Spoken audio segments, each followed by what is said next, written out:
Today I'm going to show you how to make a polymer clay heart pin, or sometimes called a brooch. So this, you will need some polymer clay. I've got 4 brands here to show you. One is Primo Sculpey, which is lovely, but at the moment in Canada it's not really available where I am. There's Sculpey Primo. There's Craftsman, which seems to be quite available, so this is what I'm going to use today.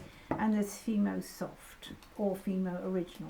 So that's what polymer clay looks like. It comes in 2-ounce blocks. You'll need a craft knife, heart-shaped cookie cutter, rolling pin, and 2 paint stir sticks. These will be to guide you for your thickness of your clay. You need cardstock.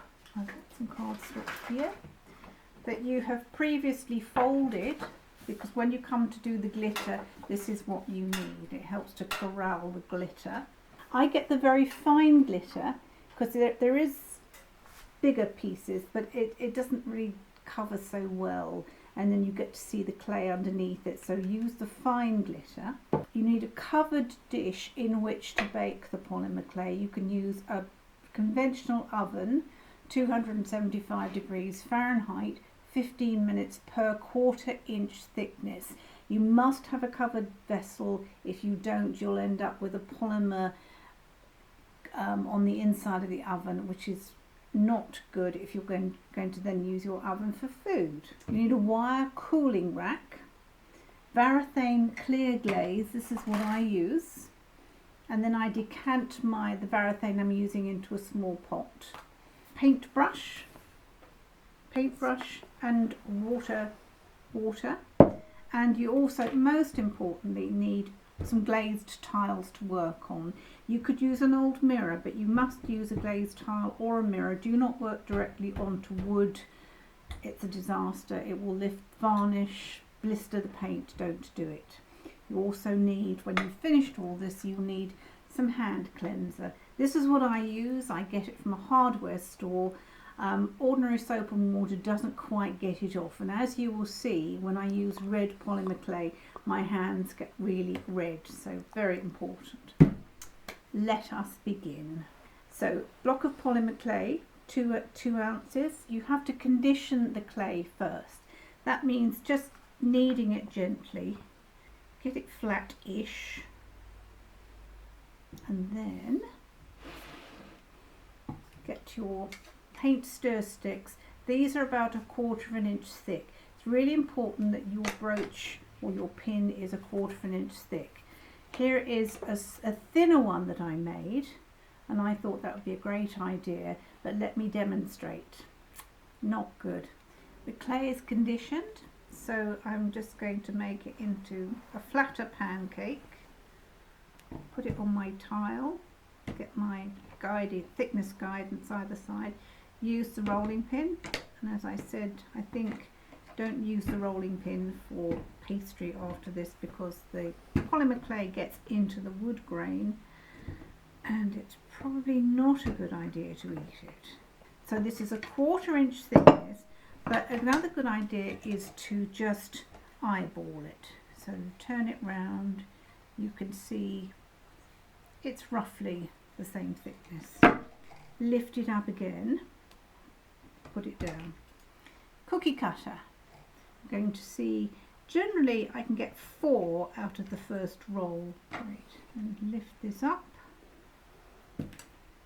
Gently lift these up, and I'm just going to gently push the cut edge, make it smooth.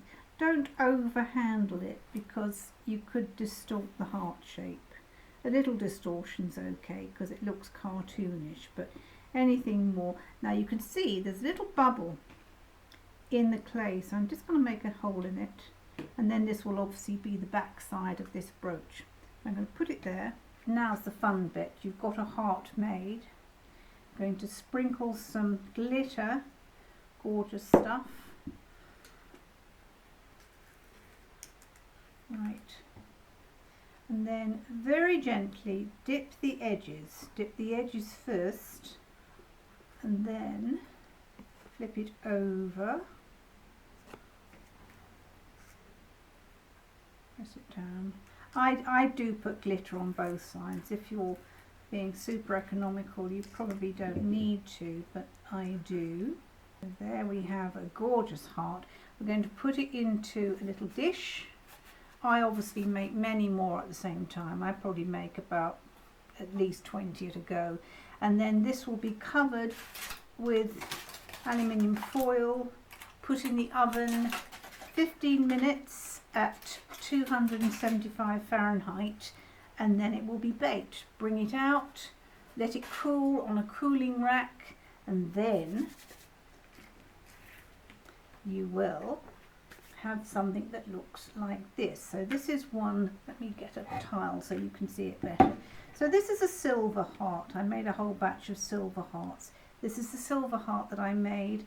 I had 2 layers of varathane, and that's when the cooling rack is actually quite helpful. If you want to hurry up the drying process, use a hairdryer, flip it over, I give both sides a coating of varathane, and then I glue a little pin, got them from Michael's. This is what the packet looks like.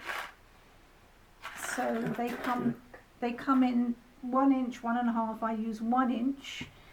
Make sure that the little fastener faces to the left, because that's the way most people pin. They do right to left, so make sure it fastens to the left. This is one I made earlier. I glued the pin on with tile adhesive, which is a 6-hour cure. I just prefer it to super glue. You can use super glue.